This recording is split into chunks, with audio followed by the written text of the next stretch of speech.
আসসালামু আলাইকুম। আমন্ত্রণ জানাচ্ছি আজকের ভিডিওতে। এটি একটি গ্রাম্য বাজার, সাপ্তাহিক গ্রাম্য বাজার। এটি চট্টগ্রামের রাউজানের লাম্বুরহাট গ্রাম্য বাজার সাপ্তাহিক। এটি একসময় খুবই বিখ্যাত একটি বাজার ছিল। রাউজানের মধ্যে অনেক দূর দূরান্ত থেকে মানুষ কিন্তু এখানে বাজার করতে আসতো। বিশাল আকারে এই বাজারটি আয়োজন হতো। কালক্রমে এটি কমে গিয়েছে এখন, যেহেতু সব জায়গায় এখন বাজার পাওয়া যায়, সেই জন্য আগের মতো সেই জুলুস এখন লাম্বুরহাট বাজারে নেই। আগে বিয়ে শাদির বাজার থেকে শুরু করে সব কিছু কিন্তু লাম্বুরহাট বাজারে করতো মানুষ। এখন আগের সেই জুলুস নাই, তবুও গ্রাম্য বাজার সাপ্তাহিক যে হাট সেটি মিলে। এখানে রবিবার এবং বুধবার সাপ্তাহিক হাটের বাজার। এই বাজারকে কেন্দ্র করে নদীর এপার ওপার মানুষ এই বোটগুলি দিয়ে আসে, চলাচল করেন।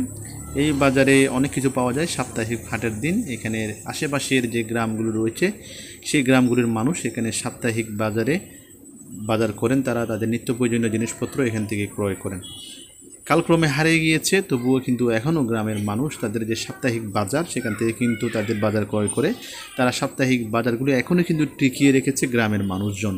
কারণ ওই দিনগুলিতে ওই বাজারগুলিতে ভালো ভালো জিনিস পাওয়া যায়, টাটকা শাকসবজি পাওয়া যায়, মাছ পাওয়া যায়, অন্য অন্য যাদের নিত্য প্রয়োজনীয় জিনিসগুলি রয়েছে সেগুলি পাওয়া যায়। আর যারা বিক্রি করতে ইচ্ছুক, যারা গ্রামে চাষাবাদ করেন, তারা এই বাজারগুলিতে তাদের পণ্য বিক্রি করেন এবং তারা এখান থেকে অন্য ক্রয় বিক্রয় সবগুলি করেন। তো আশা করছি ভিডিওটি ভালো লেগেছে। যদি ভিডিওটি ভালো লাগে তাহলে অবশ্যই শেয়ার করবেন। আল্লাহ হাফিজ।